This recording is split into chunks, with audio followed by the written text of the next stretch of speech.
एष सुप्तेषु जागृति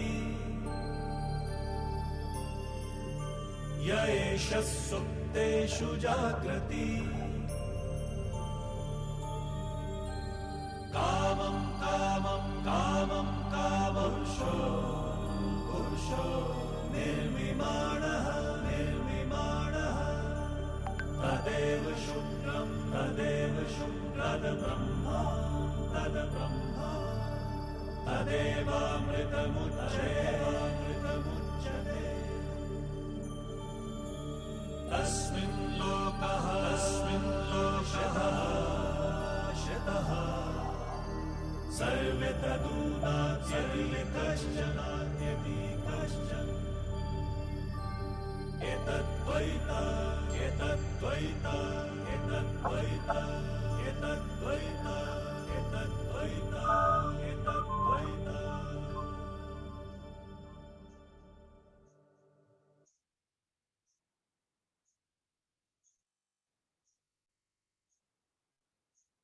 Is there a technical glitch?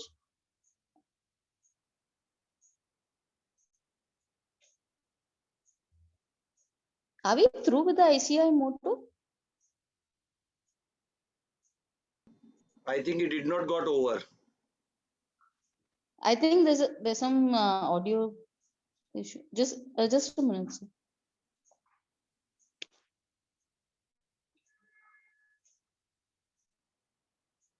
Shehzad bhai, can we have the ICI motto, please? Okay, ma'am, just a second. Okay, ICI motto. Somebody said it's already done. Okay, fine, no problems. So, CA Rajesh Bhai Shah, the speaker for today's session. The coordinators for today's session, CA Chitra Bosmia and CA Hardik Mehta, and participants. Wish you all a very good evening and welcome to today's session, which is a very interesting one. FEMA from an auditor's perspective. As chartered accountants,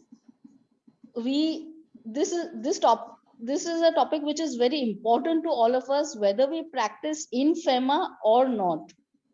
When we sign a balance sheet, this is a very important aspect that we have to consider, for which we have a wonderful speaker with us today, CA Rajesh Bhai Shah. We've heard him earlier and we could not have had anybody better than him on this topic. So we are in for a big treat listening to Rajesh Bhai.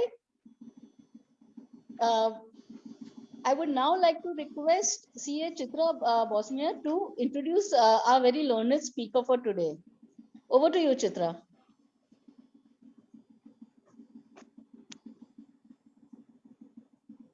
Chitra? Okay.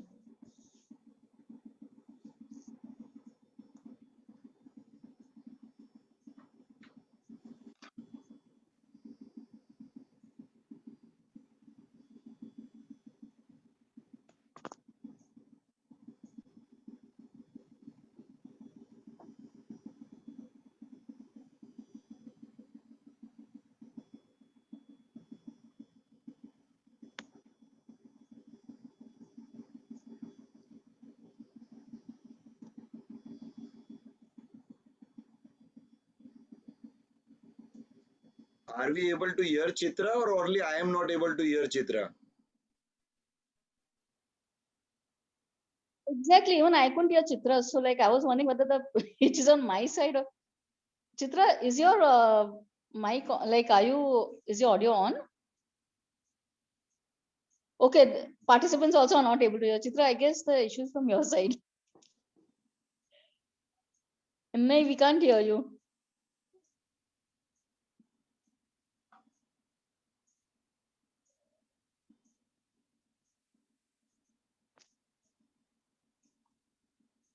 Just a minute. I'll.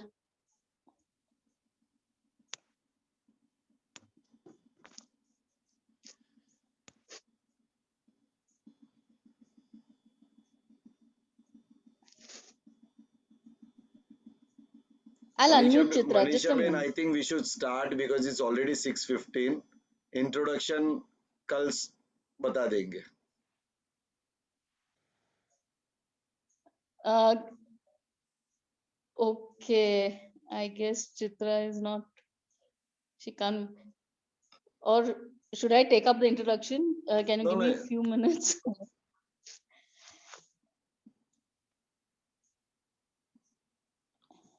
Chitra, you're still connect. You are on the mute. First, unmute yourself.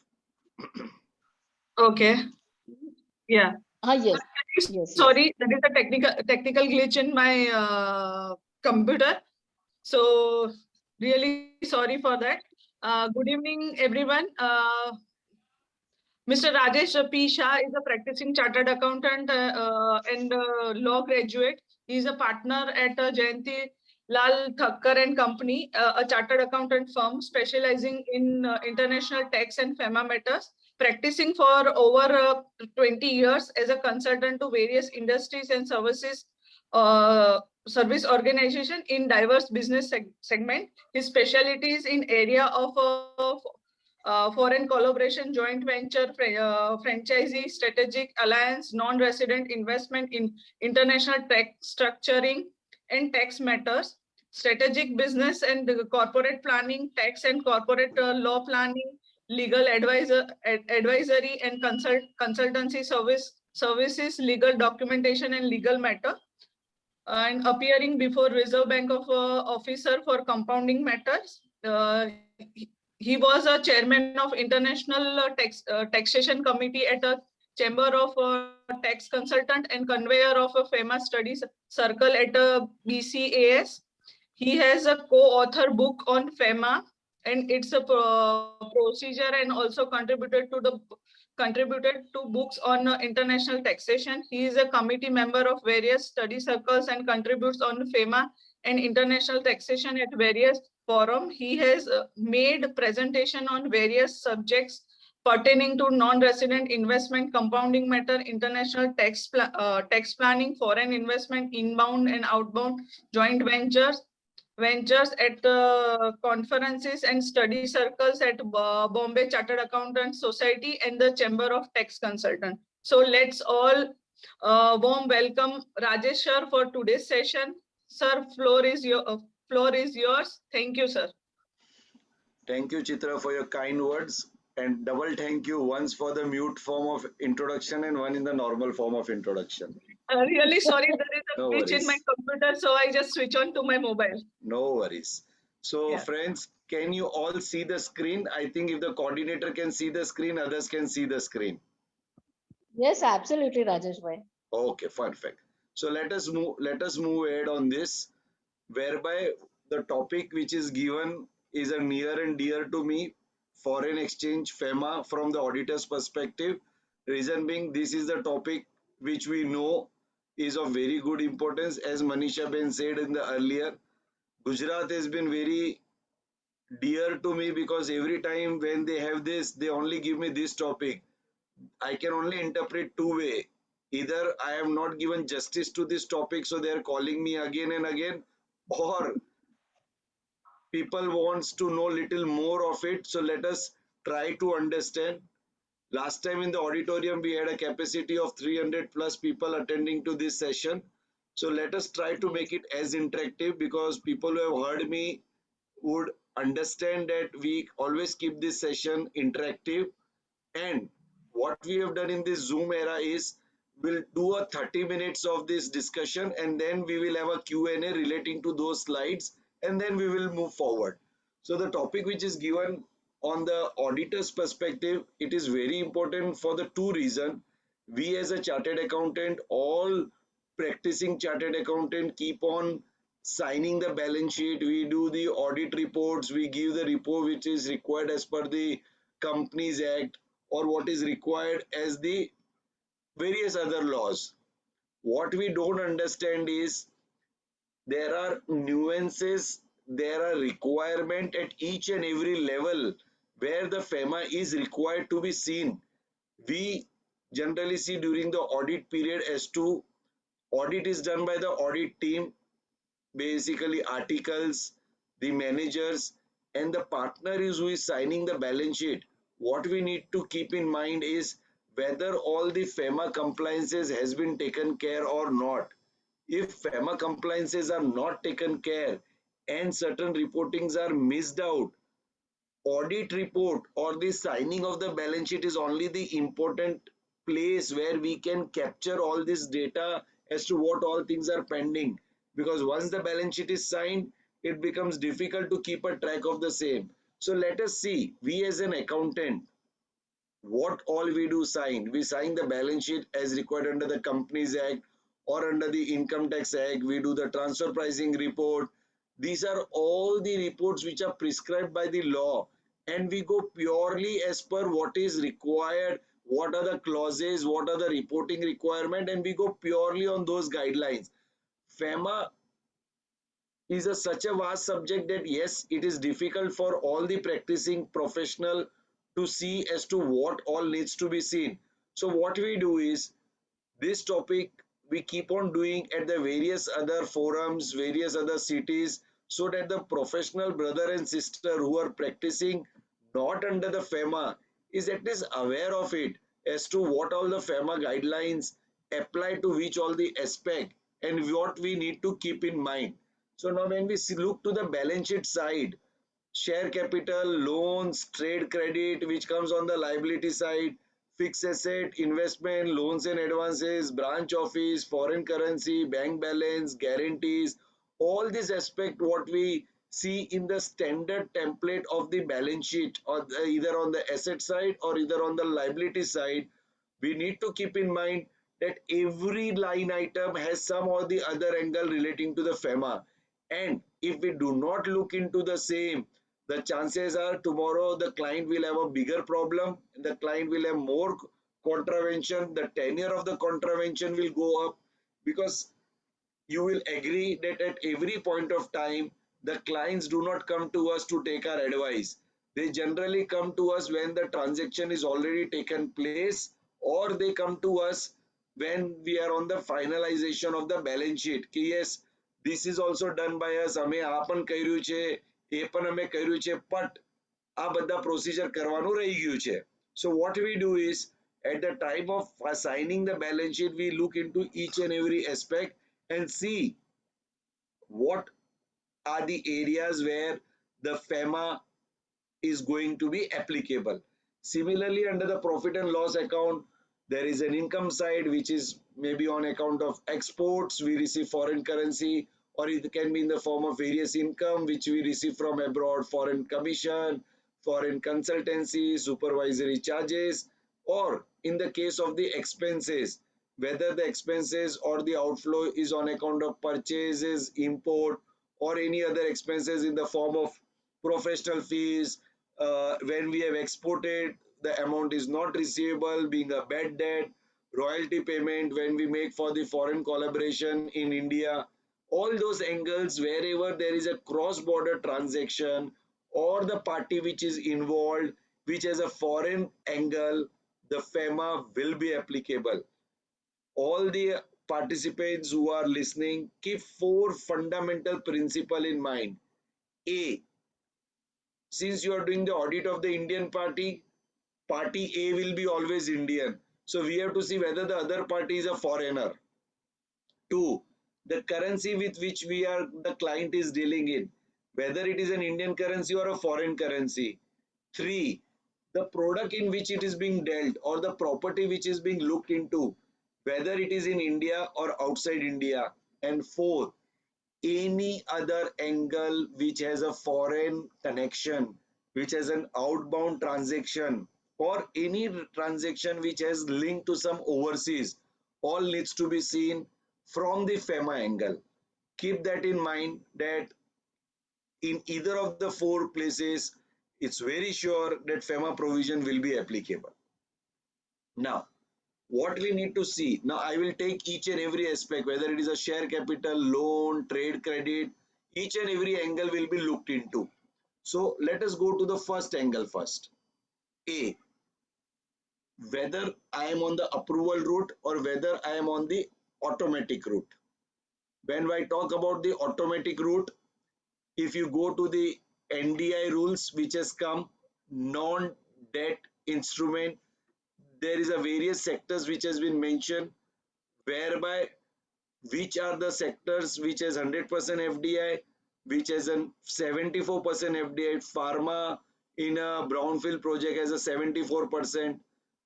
Various other sectors, single brand retail, multi-brand retail, all what we need to see when I'm auditing the client, we have to keep in mind which sector the client is in. If the client is in a particular sector which requires approval or which requires a sectoral cap, we as an auditor needs to see whether those sector caps has been taken care or not. If those sector caps are not under the automatic route, if they are on the approval route, we need to take the approval from FIFP. DPIIT is the Department of Promotion of Industry and the Internal Trade, situated under the Ministry of Commerce. You make an online application and get the approval. Now, the 2 year before, certain transactions were under the automatic route, but after the COVID, by way of April 2020 circular, any investment coming from the country which is connected by the border of my country requires the prior approval of government of India. So we have to be very sure that certain things would have been automatic earlier, may fall under the approval route due to some regulatory changes, or there may be some sector cap. So whenever there is a new investment coming into India, the share capital which goes up, we as an auditor has to keep in mind that whether it falls under the approval or automatic route, if it is under the automatic route, whether the sectoral cap is being taken care of, and if there is a sectoral cap taken care, there are certain forms, paperwork which has to be done. There is a firms portal which I will come later on, whether those forms have been uploaded on the portal or not, all those things needs to be taken care of. Now, the most important part, there is an FDI which is prohibited into the few sectors, whether it is lottery business, gambling, casino, cheat fund, nidhi fund, TDR, real estate business.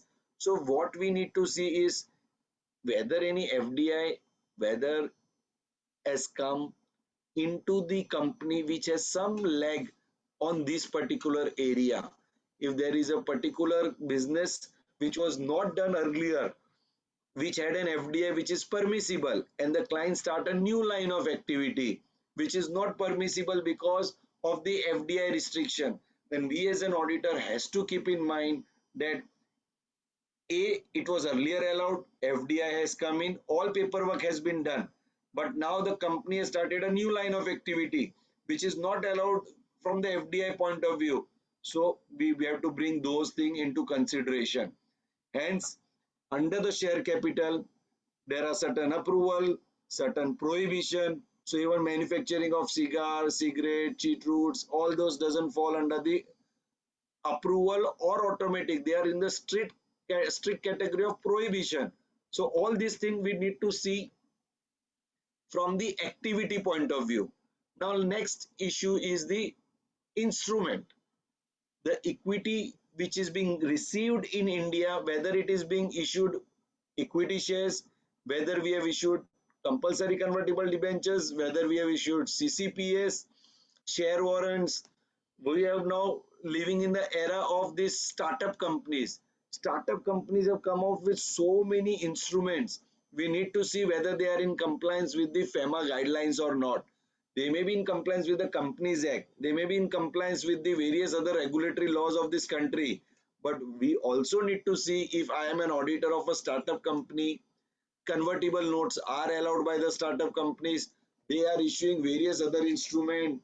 I have seen in 2 of the cases they have issued certain instruments which are time bound, performance bound, milestone bound. So all these things we need to see whether it comply with the FEMA guidelines or not. Now, the forms which needs to be filed, as I said, FCGPR, we have to upload under the firms portal, FLA, FCTRS, all these forms are available on the firms portal. Similarly, if the ESOPs are being issued, we have to see that whether form ESOPs has been filed or not. If we are doing the audit of the LLP, LLP1 when the money comes in, LLP2 when there is a disinvestment, all this paperwork needs to be seen at the time of finalization of my balance sheet.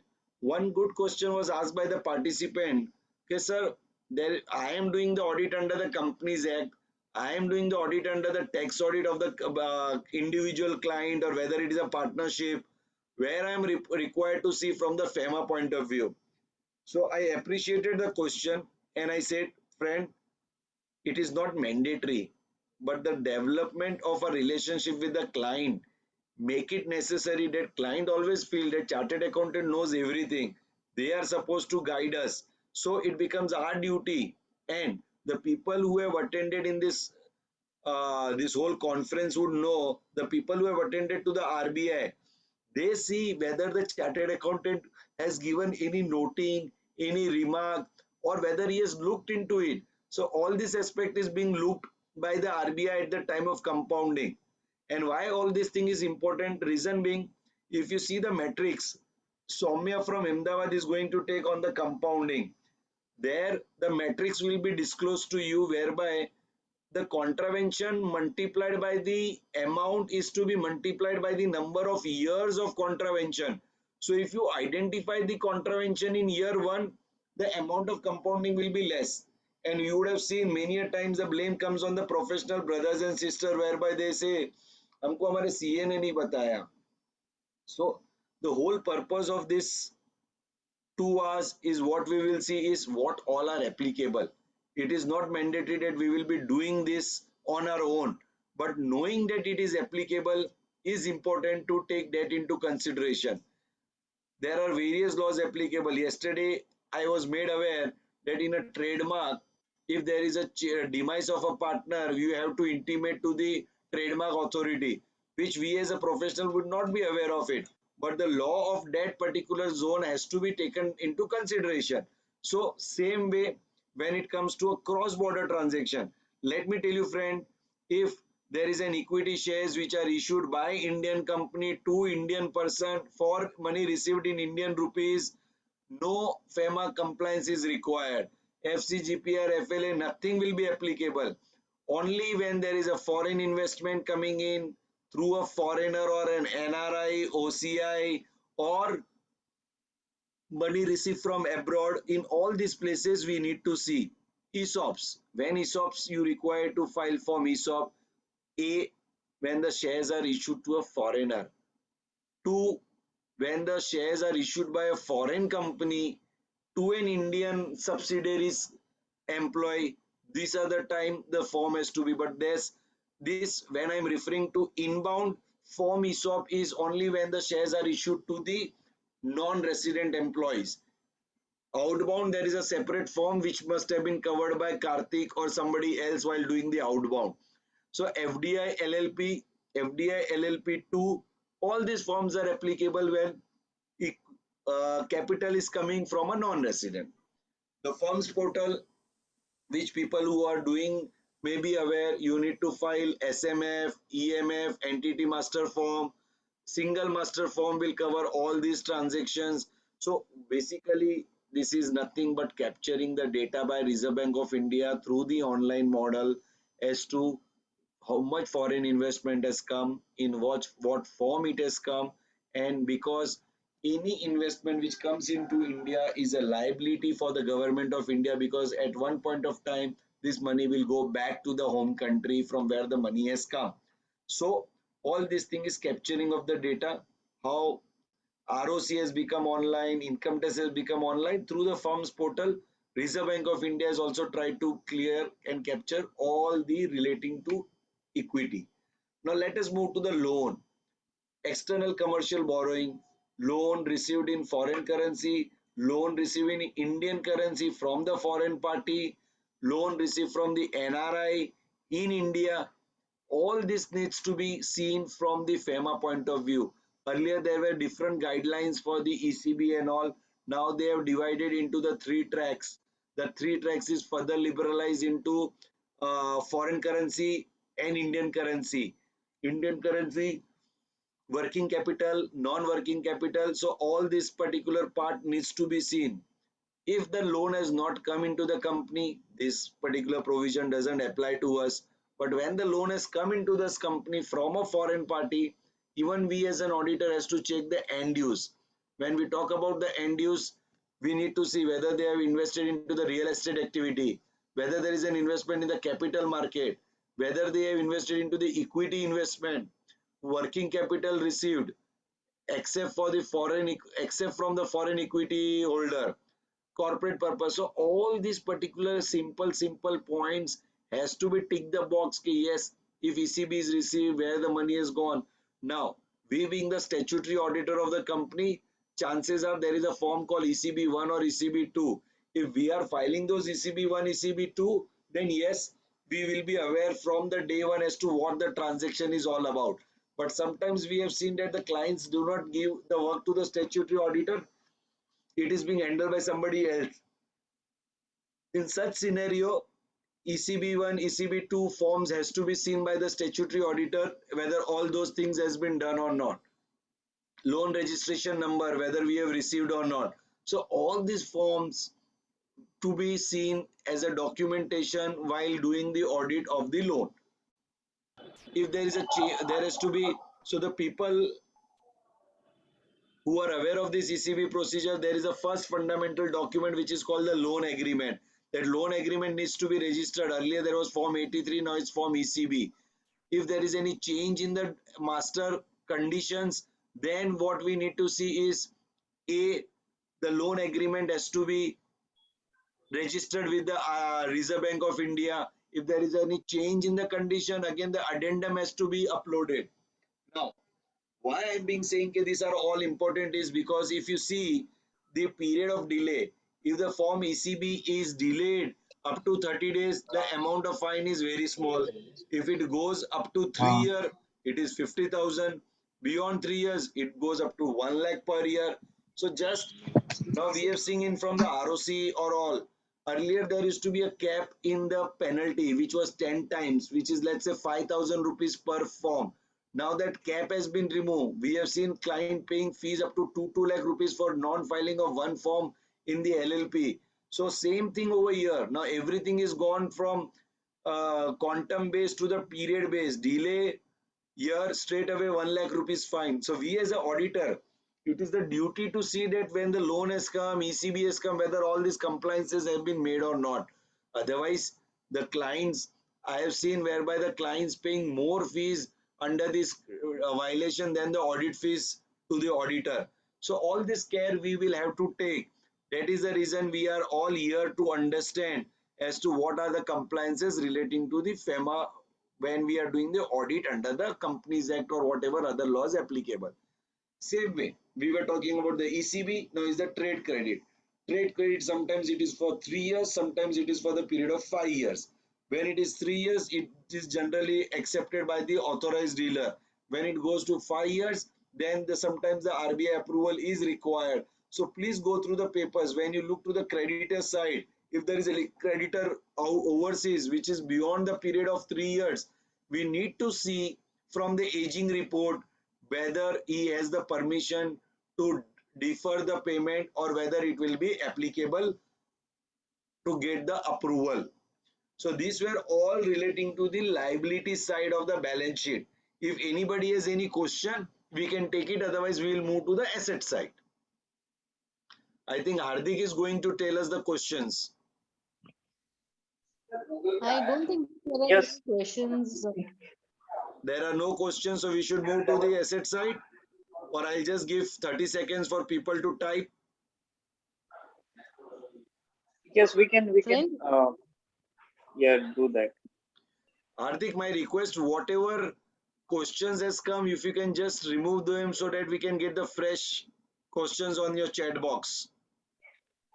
Yeah, sure. Okay, We'll do that. perfect. Yeah. So since there is no question, friends, let us move to the asset side. Okay. So when we are now moving to the asset side, let us see what all things comes in the asset side. First thing which comes in our mind is plant and machinery fixed asset. Now, in the case of fixed asset, if there is a plant and machinery, chances are the client must have imported from abroad. If it is imported from abroad, we need to see the payment terms, whether there are payment terms which is in akin to the lines of the FEMA guidelines, or whether there is a deferral for 3 to 5 years and they have not taken the permission under the trade credit rule, or the deferral of 5 years. If it is 180 days, then it's a standard requirement. Then when you are importing, we have to see whether there is a bill of entry. We have recently got a case where the goods were imported 10 years before, depreciated and sold. Now the ED has issued a notice saying we do not have received the bill of entry. Now directors, the company people are running left and right to find out where is the bill of entry. Let me come to the, I just noted down IDPMS and EDPMS, which I'll come during the PNL side. It has become the very important document for the purpose of my audit requirement. Coming back to this plant and machinery, so when the plant and machineries are imported from abroad, we need to see that the payments are done in time. Otherwise, the approval of Reserve Bank will be required while making the payment. Otherwise, the bankers do not allow to remit the money. When we are talking about the immovable property can be acquired by Indian company having overseas offices, and when there is a consolidation, it gets captured. When we are doing the tax audit of the individual, the immovable property may be acquired under the LRS route. So we need to see whether all those forms have been uploaded in the sense we have been submitted to the authorized dealer. We live in this now world of online, so everything has to be uploaded, what we see generally.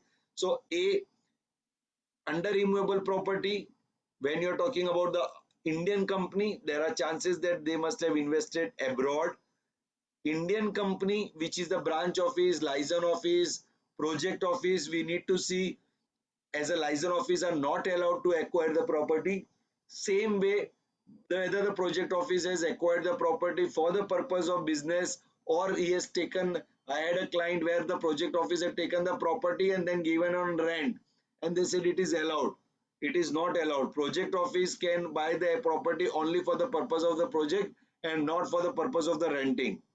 So we as an auditor, what all we see, whether the buying of immovable property, the fundamental thing, whether it is allowed or not, to the forms, if it is required to be filled, whether that IPI form is there, whether that IPI form has been filed or not, then whether any mortgage has been created on the such property, whether I am allowed to create that mortgage. So all this particular part, when I look to the immovable property, again as I said, Indian company, Indian property, don't look into from the FEMA angle. But Indian company, foreign company, Indian property, all these things we will have to see, because FEMA is applicable.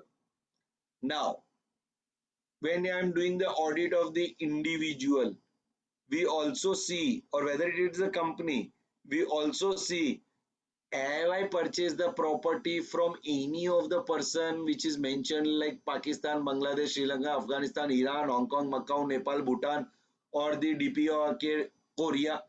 Reason being, they are not allowed to acquire the property without the prior approval of RBI. So we had a case where an Indian party has purchased it from the resident of Nepal, and we made the payment. RBI came as heavily on us because they said, how can you make the payment to a Nepal person when he had no authority to buy the property? So it is very important to see whom I am buying the property also is important. Not necessarily I may be an Indian resident, property is Indian, but from whom I have bought this also make important aspect. Same way, transaction through the banking channel. Am I making the payment through the banking channel? LRS money for the non-resident, money has to go outside India under LRS, whether all the documentation has been done or not, whether the property acquired abroad has any loan, because loan by an individual outside India is not permissible.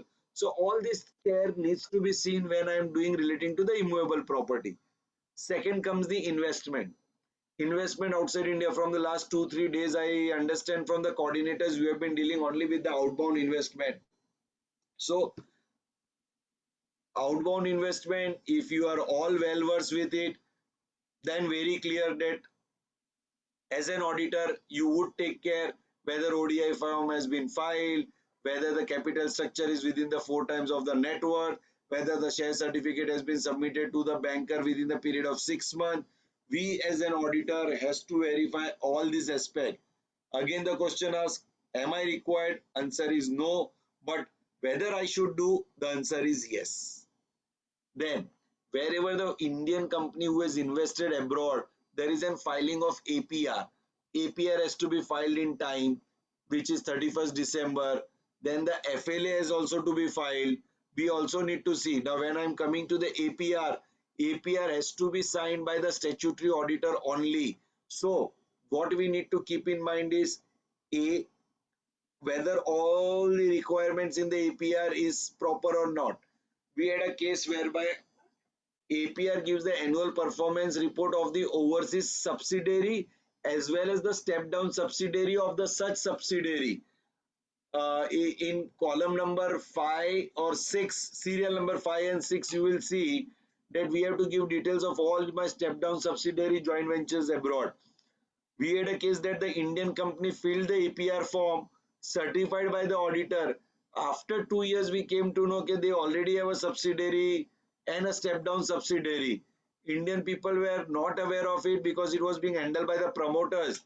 So, in all this scenario, what we need to see is you need to take the management representation when I am signing the form ODI, APR, certifying that this is the full and final so that we are covered, so there is no negligence on account of the auditor, which we need to keep in mind. So this was relating to the APR. APR can also be filed on the basis of the unaudited accounts because in many of the whole countries audit is not mandatory.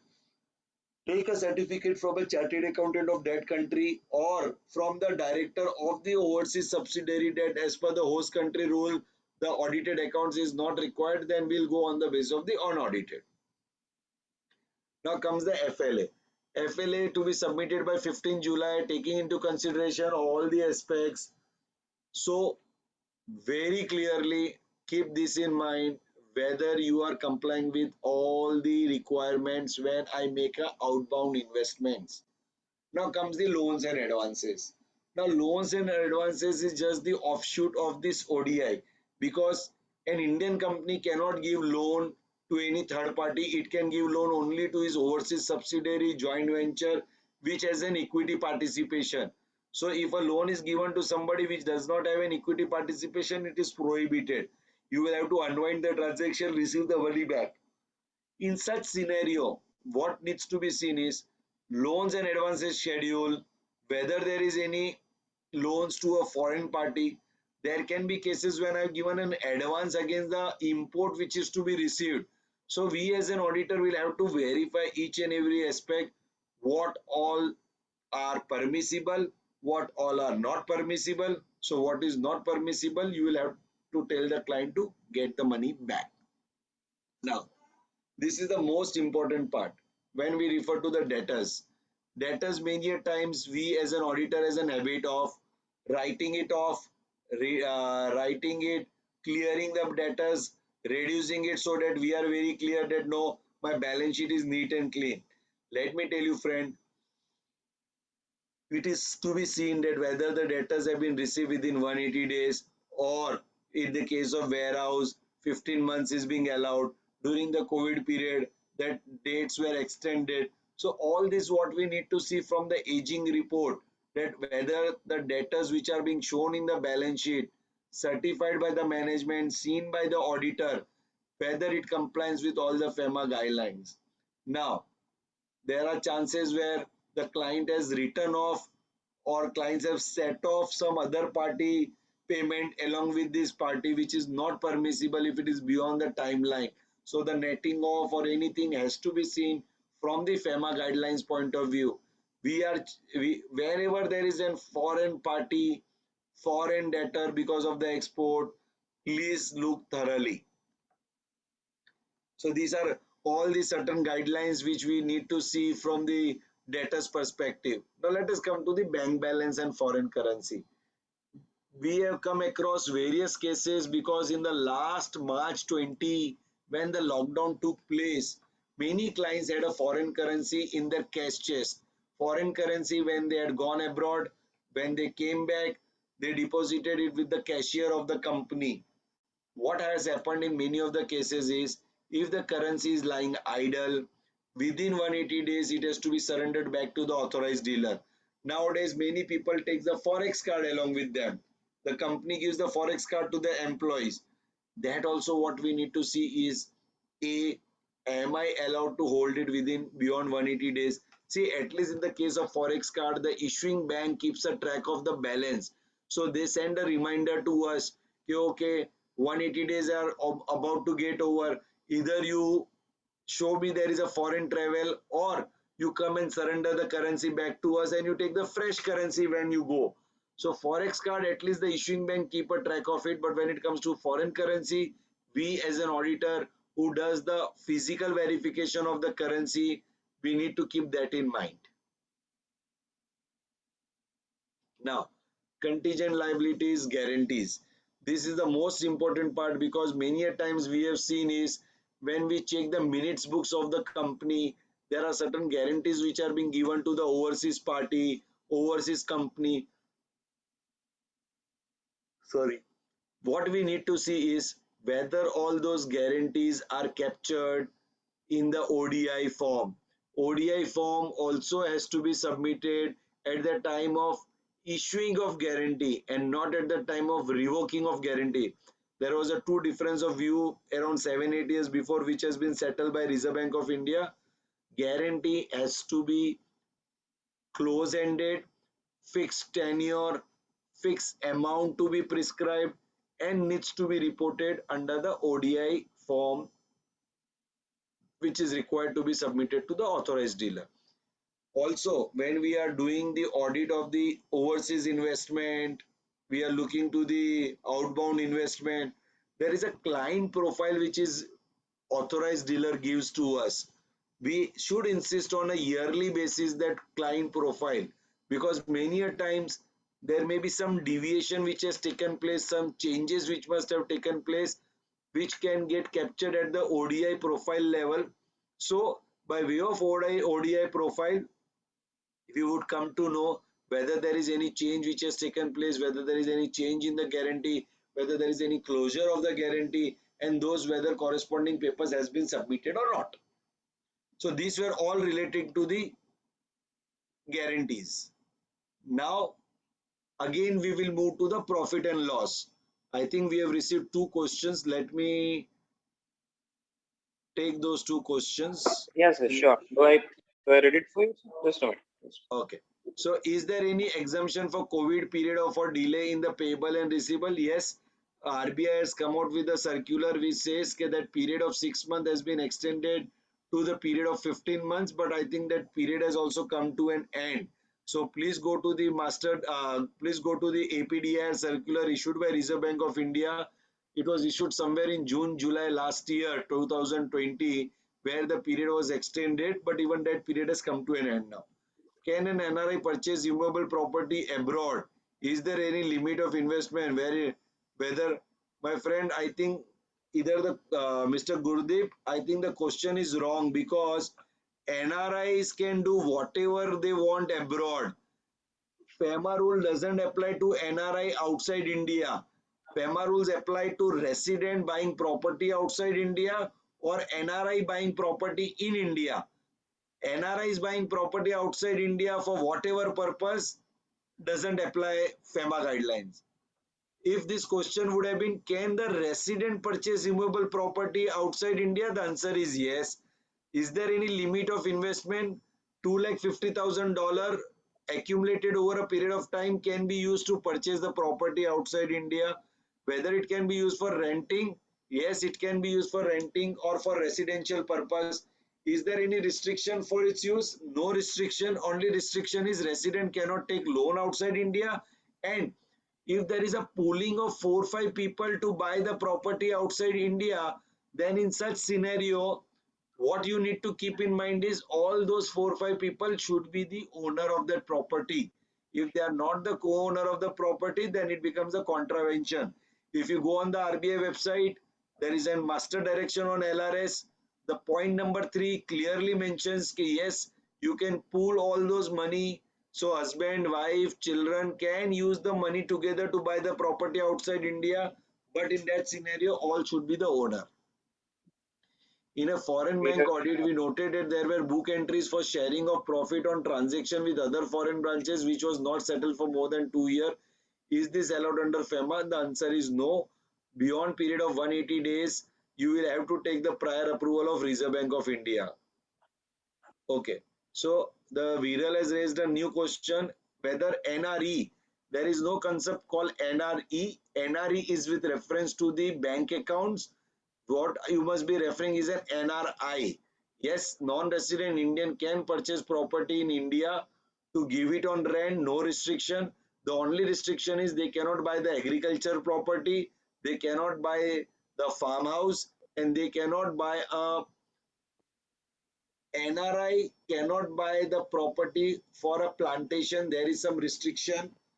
If you go to the schedule 4 of the NDI rules, there are certain restrictions relating to the same.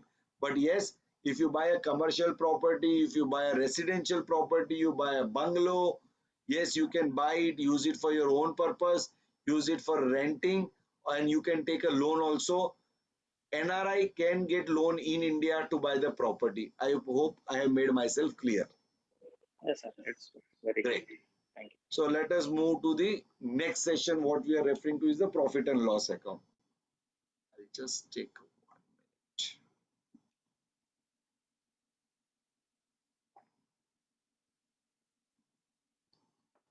Thank you. So now, friends, we have moved to from the balance sheet to the profit and loss account. When we are looking to the profit and loss account, as usual, we go with the income side first, which is my export, sales, sales proceed. All what we need to see and keep in mind is A, whether all the sale proceeds are received in time. When you are referring to the sale proceed, keep in mind that when I sell my goods, that means there is a BL, bill of lading. So the goods go outside India and the money comes to India. When the money comes to India, it becomes a duty of the accountant or whoever is handling whether he has done his duty properly, because I have exported 10 shipments, I have received 15 inflow. So we will have to correlate those inflow to those particular shipment and get that knockoff.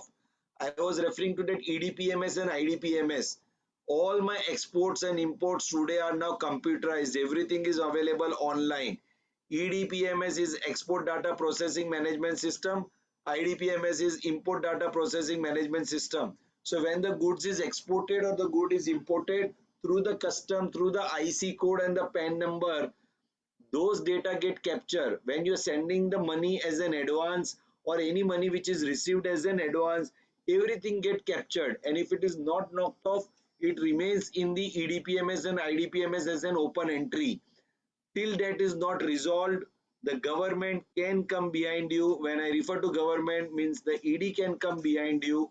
Generally the warning is issued by the authorized dealer telling that please comply with this outstanding entries.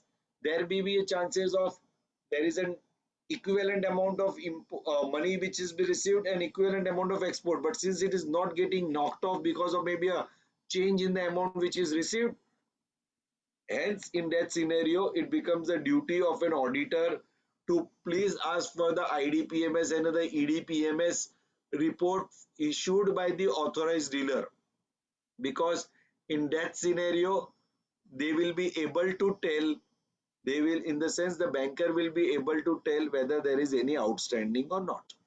So when we do sales realization, coming back to the debtor, if there is a debtor which is being shown as an outstanding in my balance sheet, I also need to see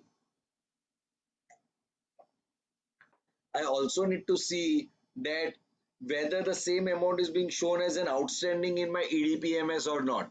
If not, then in such scenario, we need to reconcile and tell the client, okay, please get this thing reconciled.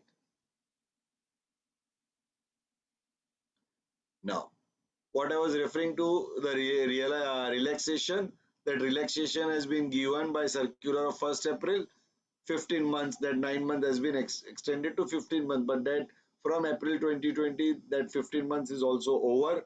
Now it becomes our duty to bring it back. Now, when the export take place, the money which comes can be credited to the EFC account. EFC account was allowed earlier to retain the 100% in the foreign currency. Now that rule has been changed. You can keep only up to 50%. Now you are allowed, earlier it was 50%, you can retain it. Now, whatever the dollar money has come in, you are allowed to keep only to the extent of next month. So any money which is received in the month of November, you can keep in foreign currency up to 31st December. Beyond that, it will automatically get converted. So what we need to see is the money which is being received in EFC account are of the sale proceeds, or whether there is any capital which has come here.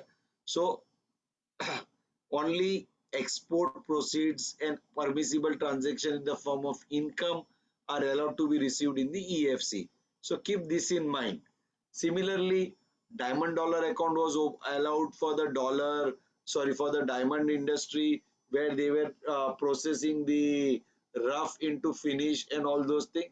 So when there are foreign currency accounts, we need to see whether they are open within the guidelines of the FEMA, or specific permission, or the special permission which is received from the Reserve Bank of India.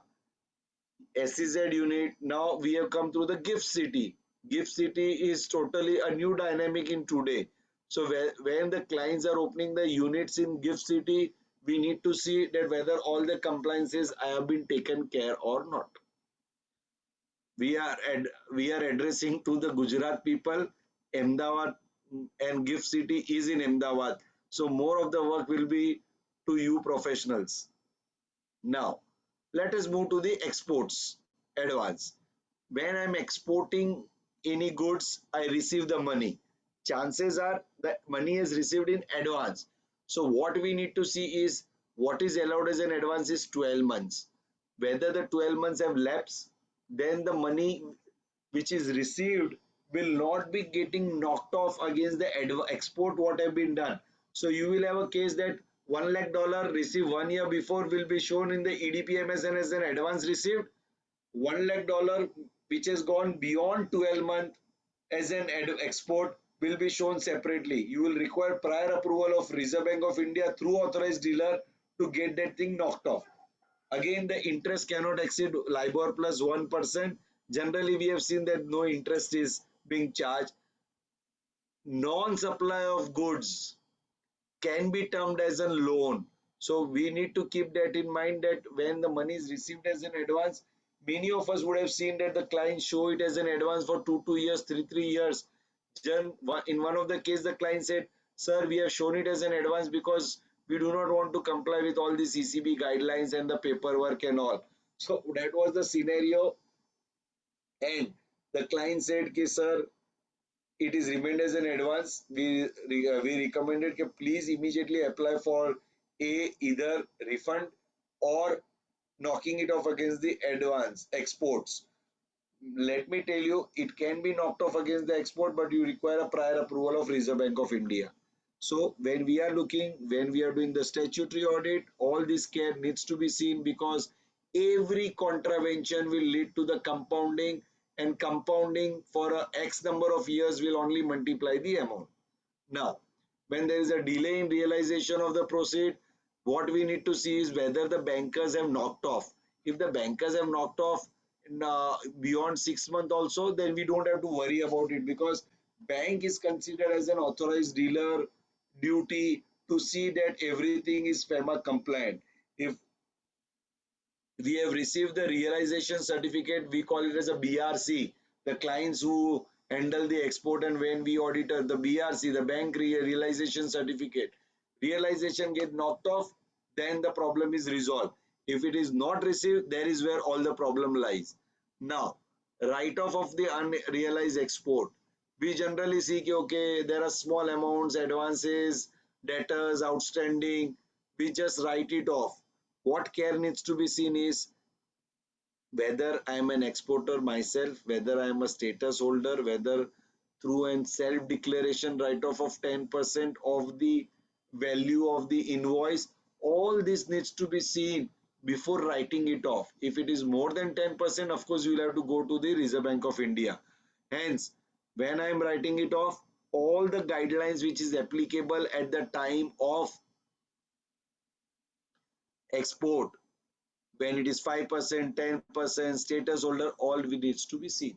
Now, what are the eligible cases for write-off? Buyers not traceable, there is an issue in those foreign countries, and all those things. Now, the following cases which are not eligible: externalization problem. Bangladesh has an issue whereby they will only export, they will only remit if there is for export of goods. If there is some transaction which is related to the royalty, transfer pricing issues, where I have to charge to my subsidiary, foreign country has Bangladesh has no regulation to remit those things. So all these things will have to be continuously shown as a balance sheet as an outstanding, and then you need to apply to Reserve Bank of India to write it off. We have seen cases of Iran whereby you have exported goods, the money is not coming in. You have imported goods, the money is not allowed to go. All these cases needs to be monitored thoroughly. Self write-off, set-off of export and import. There is a circular of Reserve Bank of India whereby the set-off with the same transaction, same party is permissible or within the same country. If it is a group company, it will not be allowed. So what we need to see as an auditor is whether the client has set off the import and the export within a period of 180 days, because what is allowed is within the 180 days. Beyond 180 days, not allowed. Set off of services is not allowed. You require a prior approval of Reserve Bank of India. We have clients who have written, who have set off the services and said, no, there is no requirement. That is a view which is taken by them. If they want to go, let us take a management representation. Why I am saying set off of services is not permissible on the automatic route?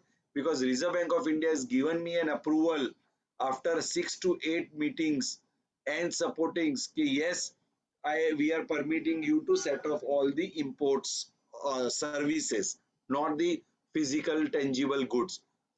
Now, these were all relating to the export. Now let me come to the import side.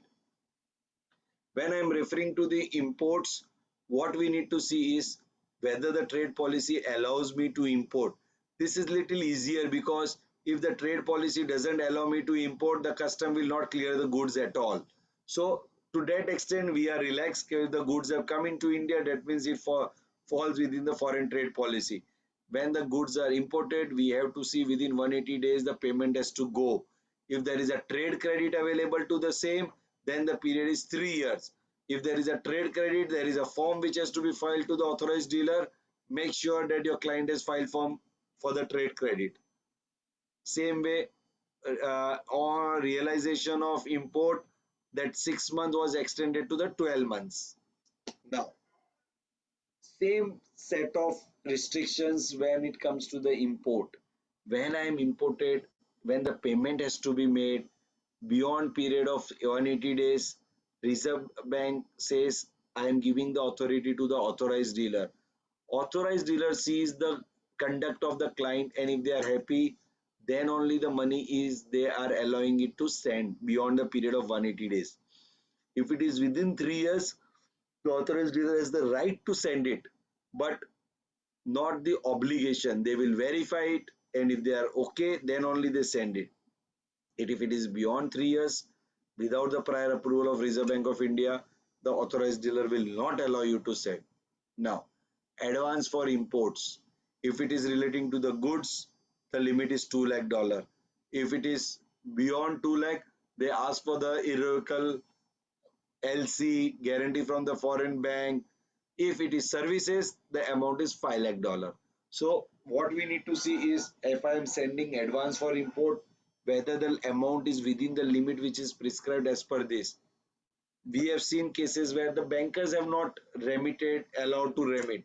But if the bankers have remitted, the bankers can also create an uh, mistake. So we as an auditor has to take this into consideration that the advances which has gone for import comply with these guidelines or not. Now write-off. Same thing in the case of write-off. I have cases whereby I have imported, I have a creditor, the auditor has written back the amount which is being written back, and they said okay, no problem, we are not sending the foreign currency, so it should be fine. Let me tell you friend, today Reserve Bank of India, ED are monitoring all the cross-border transaction very thoroughly.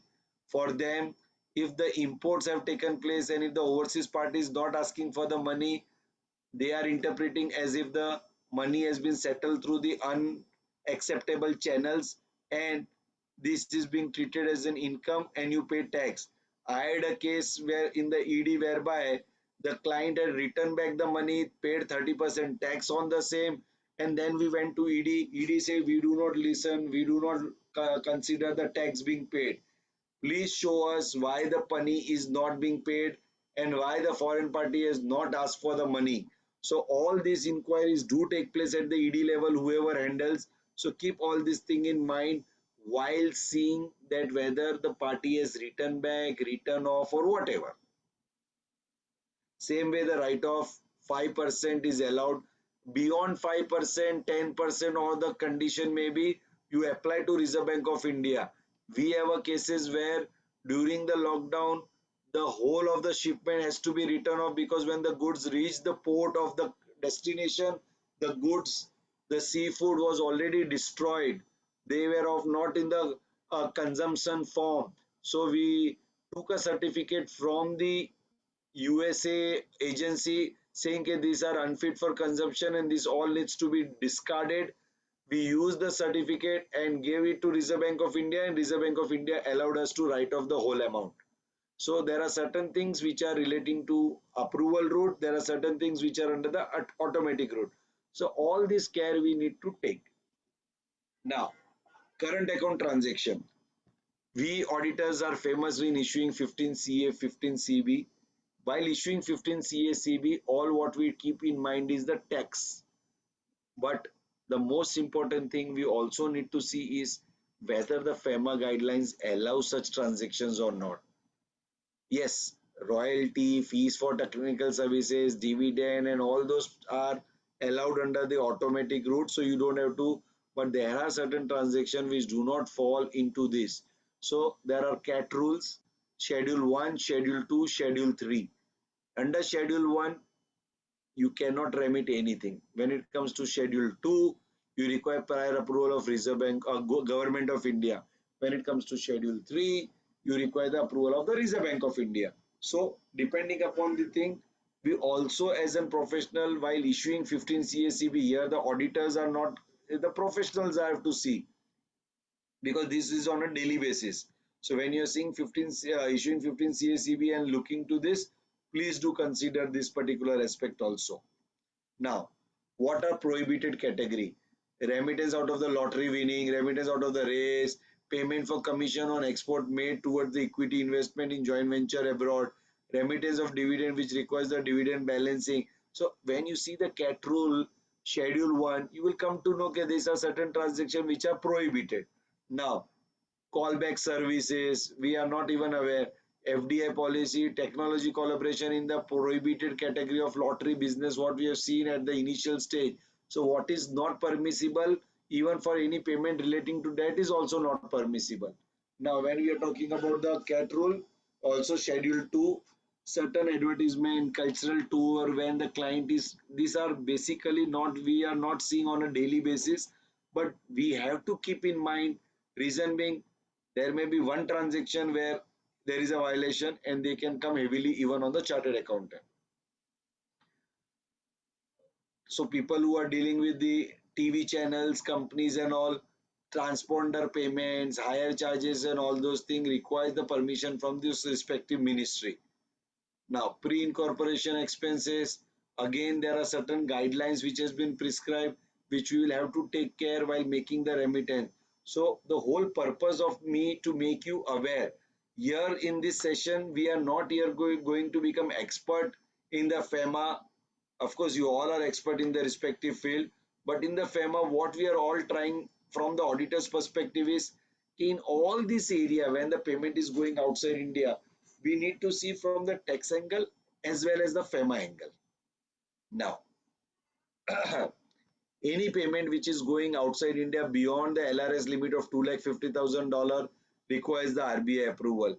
We have cases where certain celebrities who had gone outside India for their health treatment, they had taken the prior approval because $250,000 is a smaller amount and they require a much major amount.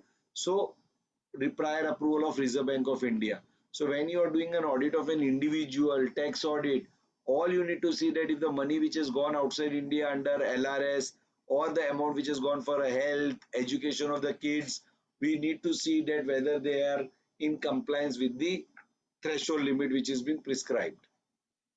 Now, we have discussed about the expenses, medical treatment. Now, what are the other facilities for the individuals for the outbound? Private visit, the limit is $10,000, out of which 3,000 can be in the form of currency. The balance has to be in the form of traveler's checks or the forex card. If it is a business travel, then it becomes a $25,000 which you can carry, but of course in the forex card. Then there are fees for participation in the global forums, film shooting abroad.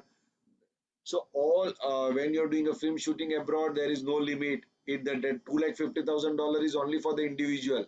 When you are talking about the companies, then there is no limit. But yes, if there is a particular producer who is doing film shooting in the individual, then he will be hit by $250,000.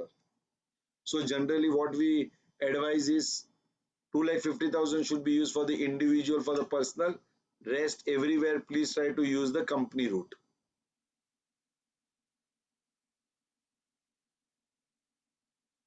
Now, these are also the cases what we see is certain Indian companies are employing the foreign nationals for the purpose of their work to be carried out. If you see in the various five-star hotels, there are chefs which has come from the foreign country. Certain cases we have seen that on the rigs and all, the foreign pilots are being employed over here by the Indian company. So when they are receiving salary in India, after payment of taxes, they are allowed to send money back to their home country. So when we are doing the audit, what we also need to keep in mind is when the salary is being remitted, it cannot go to outside India, it has to be deposited to his local account. Now, medical expenses of NRI close relative by the individual, it is permissible, there is no such restriction. Again, what we need to keep in mind is any gift which is given by an individual to a foreign NRI, there is an amendment in section 9 which says that there is a requirement of tax. But since we are on the FEMA provision, what we need to see is yes, it is allowed. But why I have raised this issue specifically because when we as a chartered accountant said it is allowed, clients take into consideration that it is allowed under the Income Tax Act also. Under Income Tax Act, the chances are the Indian party who is remitting for the as a gift or as a maintenance to a relative who is not a relative under the definition under the Income Tax Act, the taxability on that can be cast on the person who is sending the money. So this care needs to be taken. When it comes to the facilities for the individual, you have an international credit card. International credit card can be used without any limit. There is a circular of 2003 December whereby Reserve Bank has clarified that any money which is sent through the any money which is used through the credit card will not be considered for the purpose of the LRS limit. Same thing has been covered in 2017-18 master direction for the LRS. Facilities for the individual, friends, I think there is a separate session which you must have covered, but when I am making this presentation, why I am saying is we have come across cases whereby Indian company tells the employee please use your card and make the payment abroad for the purpose of their company. Let me tell you, it is allowed, but then there are 15 CACB compliance which is based out. So those care also needs to be seen. But under FEMA, yes, it is allowed. But when it comes to credit card, it is allowed. When it comes to the debit card, it is not allowed. So it is clearly says any payment which is made through the debit card falls within the LRS limit, and those debit cards cannot be used for any such prohibited items or certain magazines which is prohibited. So all this care what we need to keep in mind while dealing with the individuals. Facilities for the person other than the individuals. When I talk about other than the individuals, it can be company, it can be trust, it can be various other things. So what we need to keep in mind is there are certain trusts which actively donate outside India. Care needs to be taken that they are taking the prior approval of Reserve Bank of India through the authorized dealer. So the professionals who does the audit of the trust, and if they're sending the money, make sure this is being taken care of. Now, we keep fees for technical services, we issue 15 CB. What we miss out is remittance up to 1 million is allowed for the infrastructure project, and remittance up to 10 million is allowed for the infrastructure project, and 1 million is allowed for any other project. So whether we are crossing the threshold limit per financial year, we need to see. And this limit of the infrastructure project is per project and not per financial year. So it's all per project. So we need to keep in mind whether the client is complying with these guidelines also or not. So when we are talking about the FEMA audit, what all we need to see is being captured each and individual wise, taking into consideration. Now let us come to the miscellaneous part. Miscellaneous part is where certain things which are not captured anywhere, if there is any collaboration, there is any agreement, alliance, we need to keep in mind that FEMA allows you to do this transaction. If it is not allowed, then you cannot issue any other certificates relating to the same. There were certain restrictions earlier on the payment of the technology collaborations, royalty, commission. Now this all has been removed. FEMA has come out a long way, whereby earlier which was restricted, if you see a FEMA 1999 when it was introduced, and today we 20 years down the line, it is a saying which says that the FEMA has become a teen. It was a child earlier, now he has become a teen. So as a teen, the parents give all the permission ke kar lo. Same way, the Reserve Bank of India is liberalized to a long extent ke yes, you do not have the threshold limit, 8% on the sales of exports, that commission, $2 million, everything with these restrictions where there has all been done away with. So here there is no restriction, but wherever there is a limit on the CAT rules 2, 3 or the prohibition category, this all things needs to be kept in mind. Now, why I brought this ODI FAQ? Because this is the burning issue which is needs to be addressed. What is happening is the Indian company where the FDI is coming in from the foreign company, if it is owned by the Indians, we have got more than 10 cases in the last 2 months where the Indian company has if the foreign company has invested into India, what we file is under the firms portal, we go and file FCGPR and all. When there is a transfer of shares, we file FCTRS. Let me tell you, friend, when you are doing all this thing, we need to see who are the shareholders of the foreign company. If the shareholders or the UBO of the foreign company are the Indian resident, you are not allowed to file form FCGPR and all those things. You require prior approval of Reserve Bank of India. Without prior approval of Reserve Bank of India, when you file form FCGPR and you say you are under the automatic route, you are also part of that contravention, because the client will conveniently pass on the blame to a professional saying, sir, ये उनको देखना चाहिए था, हमको क्या पता, हमने शू खबर. So the duty is cast on the professional to see not only at the India level, also at the level which is from where the money is coming into India.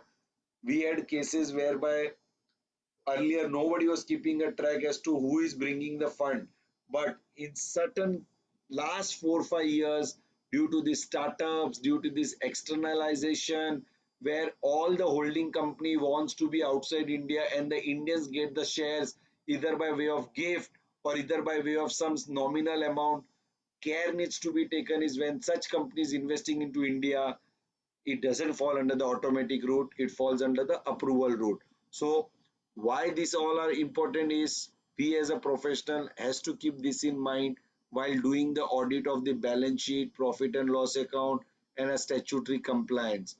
Various listed companies have started this procedure of getting the quarterly basis a FEMA audit done of all their cross-border transactions and get a certificate that yes, it is compliant, all the 3 months transactions are compliant with the FEMA. This is all I wanted to cover in this span which has been given to me. Because it's a Zoom, we cannot have an interactive one-on-one.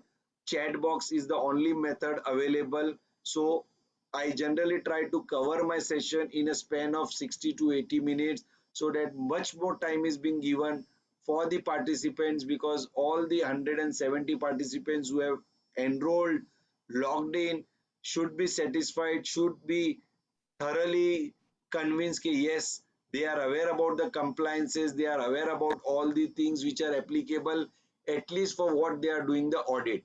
So with this, I will complete my presentation and we'll go to the FAQ sessions. FAQ in the sense the chat sessions.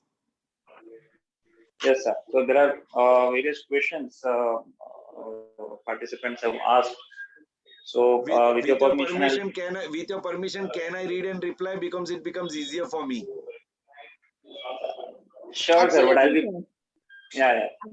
so whatever is fine with you. I know, Hardik, I'm taking away your responsibility, but what happens is when I see the questions, it immediately answer comes to my mind. But when somebody is reading, it takes little longer time.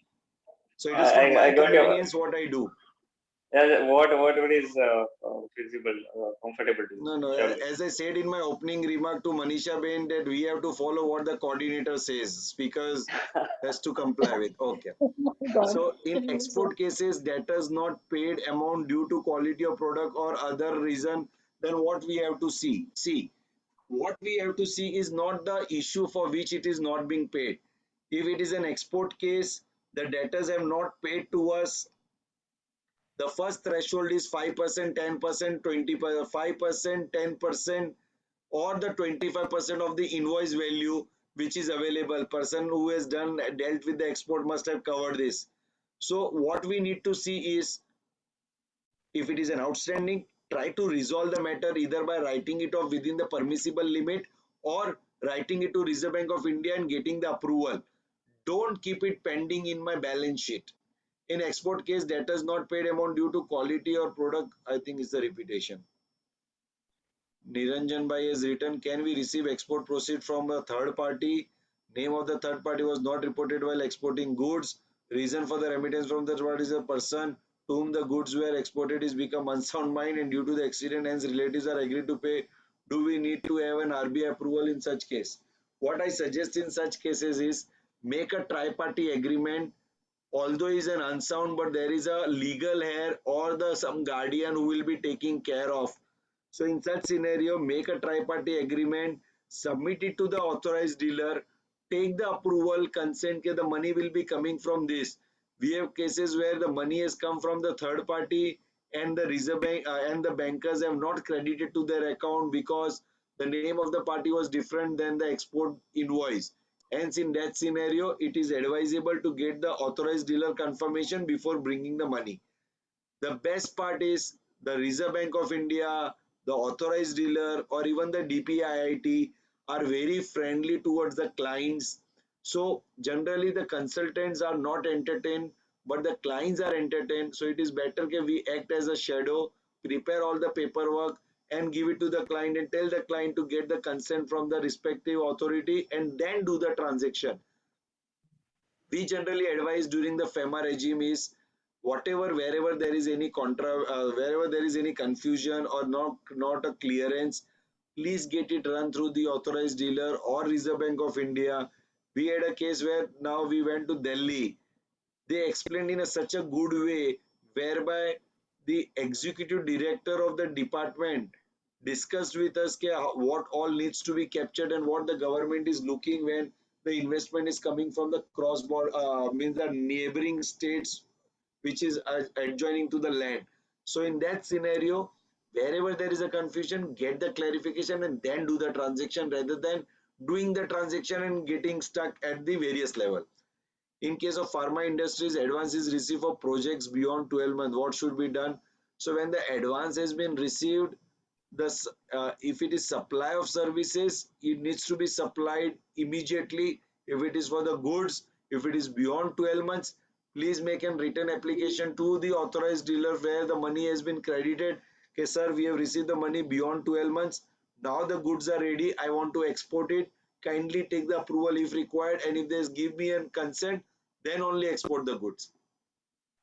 Okay, now in supply of services, in case of freight forwarding companies, if it is a business practice to knock off the export services against the import services. As I tell you, friend, it is a common parlance. People are doing this. We are not in favor or against it. But since Reserve Bank of India has given me the approval on the services, it is clear that they are saying that you require prior approval for the knocking of the services. Two school of thoughts. Certain client says no, we don't require it. Go with what the client says. There is no need of reporting, but it is our duty to flag the transaction. And then if the client says no, we are okay with it, let it be. Indian companies open a bank account outside India for collection of the export proceeds. Out of the export proceeds, the company has paid some expenditure for it, and then the balance for it. Is this allowed? No, my friend. Whatever is the export proceed collected has to be brought back to India in the EFC account or in the normal account, and whenever there is any transact payment which has to be made, you have to use it while sending the money from India. Is limit for advance against import of $2 lakh and $5 lakh per party or in totality? Dipti, my interpretation is it is per Indian party because I am going to send the advance. But there are certain banks who are saying no, it is per the recipient. Please take it in writing so that tomorrow if there is any issue, you can say you have relied on the guidelines or the guidance received from the Reserve Bank of India or from the authorized dealer. We have a cases where certain transactions was done by informing the authorized dealer. It is from the case from the Ahmedabad only. Ahmedabad bank allowed it to remit outside India. Then we found out that there is a contravention. Contravention led to the ED proceeding, adjudication, and now even the compounding. We are saying yes, prima facie, we need to see that whether it is allowed or not. If there is a confusion, you go to the bank. If the bank is allowing it, you are pretty safe on the same. But if the bank also creates the blunder, then yesterday, if you see, there is a news item where Reserve Bank of India levied a penalty of 1.5 crore on certain bank because they did not comply with certain guidelines. So even the RBI is coming heavily on the bank. We as an auditor has to keep utmost prudent knowledge to see whether it is allowed or not. So again, replying to Dipti, my view is it is per remitter and not per recipient. Certain banks have accepted my view, certain banks are allowing it. All the best. In case of purchase of license for use from outside India, the client has paid in foreign currency and deducted TDS while making the payment. Is there anything else to be checked by the auditor? Make sure that the license is received and being used for the purpose of business, because if the payment is being made for the item which is not used, again the ED can come heavily on the same. Commission on sales, no establishment, is permissible in India? Yes, it is permissible, provided you demonstrate there was a party involved. We had a search case recently whereby a client has received a commission of 50 crore, paid tax on the same. Now the ED came to know that 50 crore which is being received is a laundered money. We as an auditor, what all can we see is money is received, GST is paid, TDS, income tax is paid, that's all. But we as an auditor also need to see when the amount involved is big, whether there is a cross-border transaction, what are the compliances, I mean to say what are the correspondence which has taken place, what all papers you can have. See, we as an auditor sometimes has to act tough, and we need to ask the client, please show us. If this would have been asked by the department, they would have shown the answer is yes. The same thing should be with us. Generally, we are the people who say, okay, client doesn't show us. If the client doesn't show us, all the best to them. We as a professional has to be very thoroughly clear. There is a news item which says one chartered accountant has been arrested for 15 CSCB wrong. We chartered accountant will never come to know whether the 15 CB which is being issued, whether the goods are imported or whether the services are there or not. Please keep those correspondence compliance with us, the paperwork, so that tomorrow if there is any external agencies, regulatory agencies which is coming to us, we have document to prove that we have done our duty. Indian entities remitting money abroad for the business development purpose, they have hired mistakes abroad to do the same with this. To do the same with this, will this need a management representation later? You may not require a management representation later for this, but when you're making the amount remittance outside India, you can ask for the contract which has been made, certain correspondence, email. We have a client which is remitting, which is getting commission from abroad for the goods which he is helping an American client to buy from the European market. A client sitting in India helping the European market vendors to sell it to the American market, and he gets the commission. The commission which is being received is also is getting monitored by the ED, and they are asking for all the supporting documents as to this commission received for which transaction, what all activities being done. So the agency can ask all the authorities. So it is better, either we have some supporting documents for our verification. It will help you for future. It may sound little harsh today between us professional, but yes, the time has come that we will have to ask all these documents, otherwise tomorrow we can also be coming into the problem. In case Gurdeep is writing, in case payment require approval from government or RBI, whether authorized has to check or total responsibility of taking approval lies on people making the payment. What if the payment made by AD for which the approval was required but not taken? Who will be responsible? This is exactly the live case which is going from Ahmedabad, whereby the ED has made the payment, but the Reserve Bank or the ED is saying that ultimately the responsibilities of the client. We will hold ED responsible to some extent, but the primary responsibility belongs to the client and not of the authorized dealer.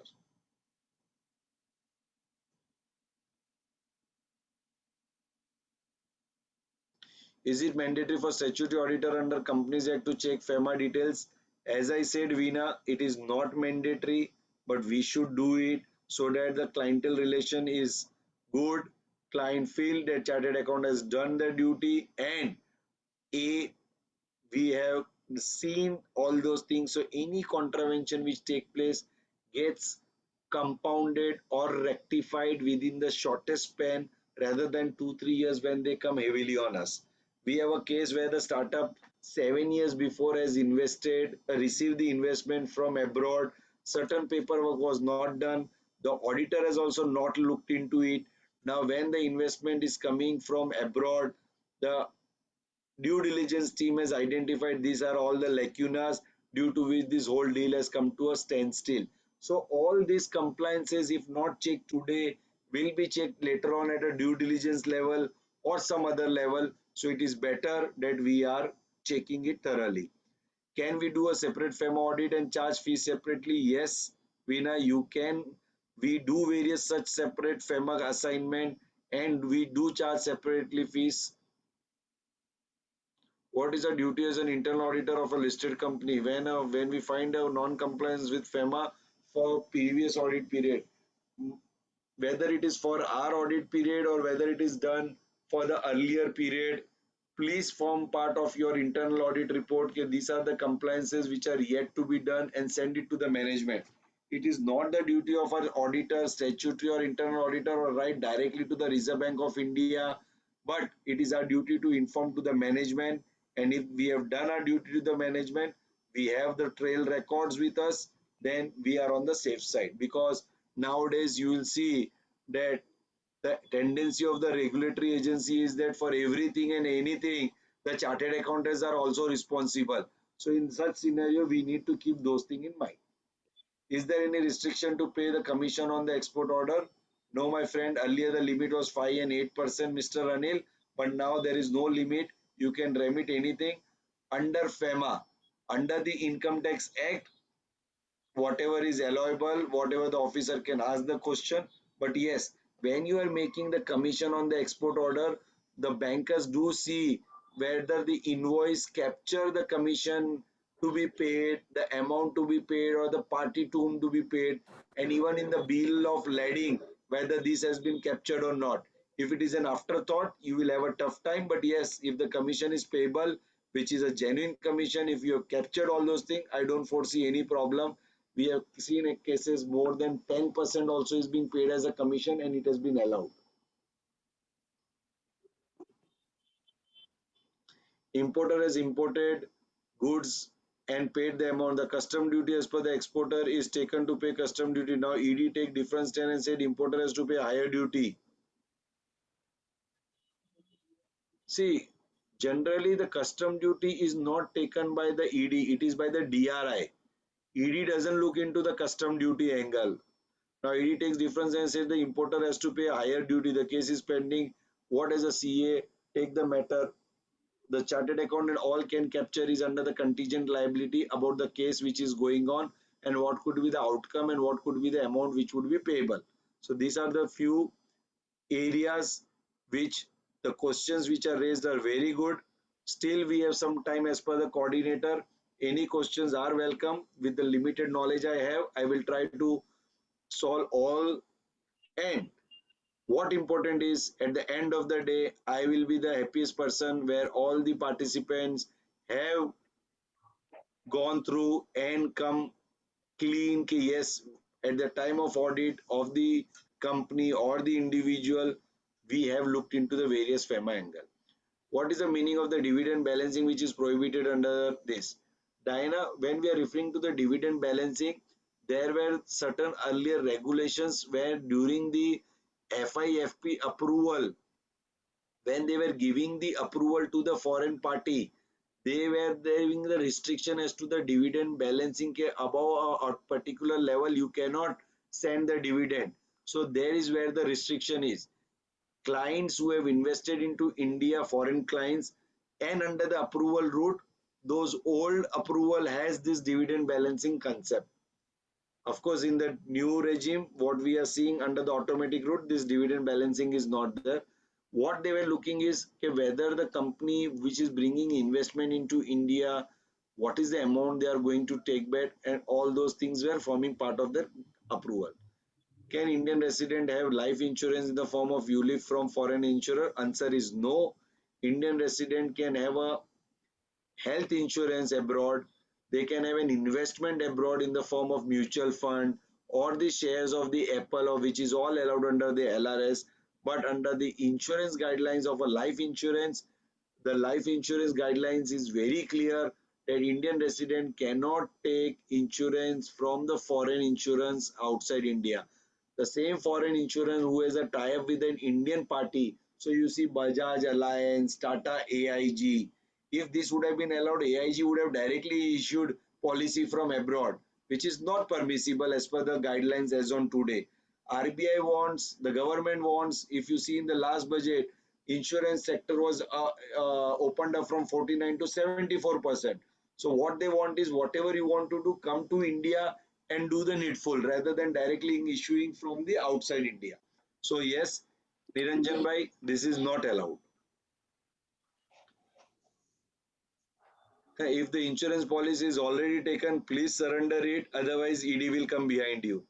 We have two cases where person has expired, the policy money has come into India, and ED is behind those people, and they want the whole money which has come from the insurance to be taken away, because this is void ab initio, and any money which is being received is can be appropriated. NRI can take life insurance for ULIP in India, yes. Other way around is permissible. NRI can take policy in India, no restriction. Manisha Ben, there is one more. Can an NRI invest in the company outside India from funds from India? What are the regulations to be followed? Gurdeep bhai, this is the worst form of planning, because if an NRI is there, why he will invest from India? Under 1 million route, he will take the money outside India and invest from there only, because if he invests from India, then he has to comply with all the guidelines, rules, regulation. So we as a professional again has to step in and say, okay, sir, why you want to invest from India when you can invest under $1 million, take the money outside India and do. EDPMS ID, does every importer have an account here? Is it accessible by the auditor? It is not accessible by the auditor, Dipti. It is accessible by the bank. We as an auditor has to ask the client to go to the bank and get the report of EDPMS and IDPMS. Every importer and exporter who has an IC code will have an EDPMS and IDPMS. This is basically like your 26 AS or the AIS, where whatever is imported is gets captured, whatever is exported you get captured, whatever advance you send get captured, whatever import money is received in advance also get captured. So this is basically like a 26 AS AIS. Do bank give easily? The answer is yes, the banks do give easily. Guideline for student going abroad: which are the accounts to be opened before going abroad and other precautionary document. So if a student is going abroad, all you can open is one account abroad or two accounts. Generally, one or two accounts are open abroad. There is a circular of December 2009 whereby Reserve Bank of India says any student going abroad may be considered as a non-resident. But generally what we have seen is people do not make themselves as a non-resident in India. They can continue to hold the Indian account and they can continue to do whatever transaction. But if you want to treat as a non-resident, then you can convert your account into the NRO account and open an NRA account. It is permissible. There is no such restriction.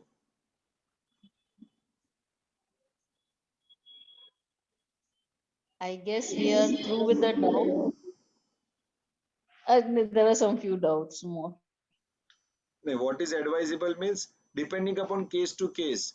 If you do not want to make any complication, let the foreign account be open, transfer the money to the extent of his maintenance or the education, whatever fees goes is all directly. If he's earning certain salary or anything, he can retain it outside India. Part-time money, part-time internship, what they do can be retained outside India. While coming to the Indian bank accounts, it can remain as a local account or it can be converted into NRO account. What is advisable? Just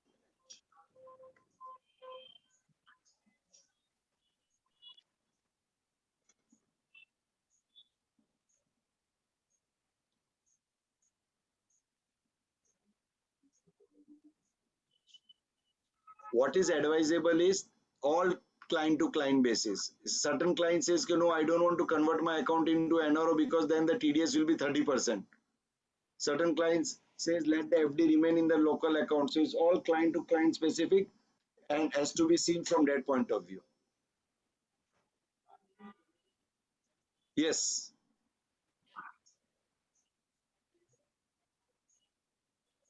So Hardik bhai, certain part of the work has been done of yours by me. Right, sir. So I guess that two more questions, if you allow me to just. Yes, yes. Certain thing has to be done by you at the end. Go ahead. Right, sir. I guess that two last questions. One is an NRI having a company abroad and a proprietary concern in India. He exports goods from India from his proprietary concern. So, what regulation to be followed in that case? See, now a simple thing, Gurdeep. If you are saying he is an NRI and having a proprietary concern in India, the issue is under FEMA, he doesn't become an NRI. Because if he's doing business in India, he's a resident of India. So he cannot be treated as an NRI.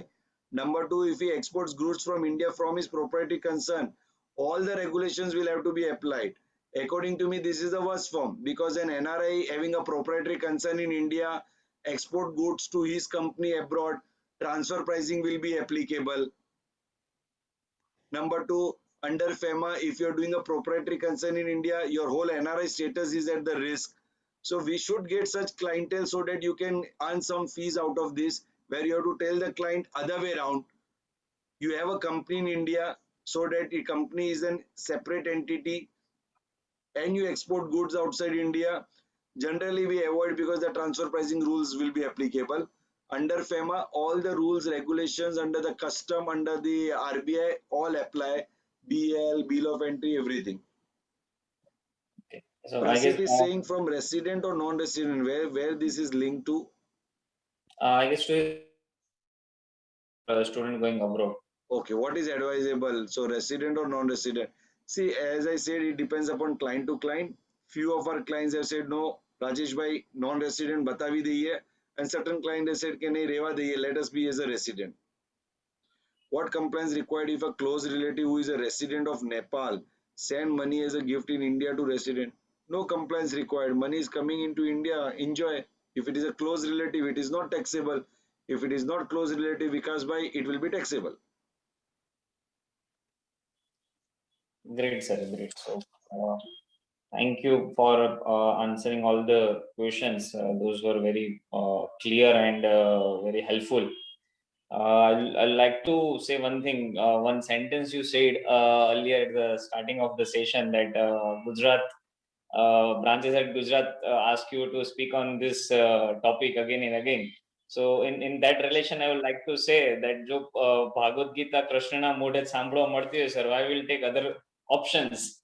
So Murari બાપુ પણ છે ને, મુરારી બાપુને સાંભળો, મજા આવશે વધારે. So there's a second option. First option is always Krishna. So that's why we always like to hear you each and every session on FEMA. It was so brilliant, and really it was very interactive.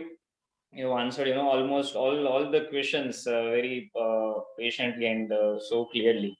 So on behalf of Ahmedabad branch chairman Harit Bhai and the committee, like to sincerely, I would like to thank you for taking this session on this topic, and we are really honored to have you with us, sir.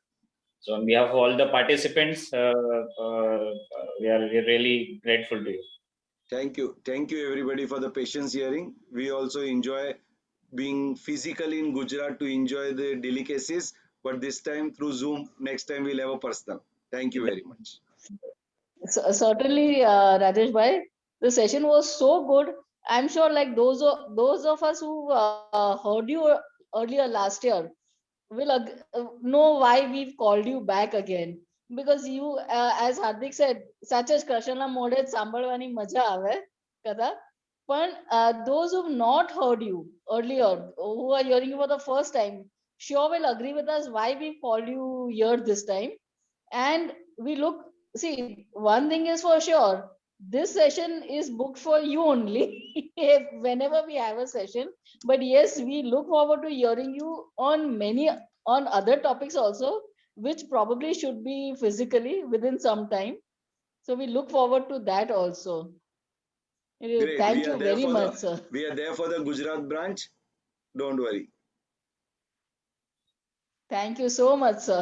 Thank you. Thank you everybody. Thanks.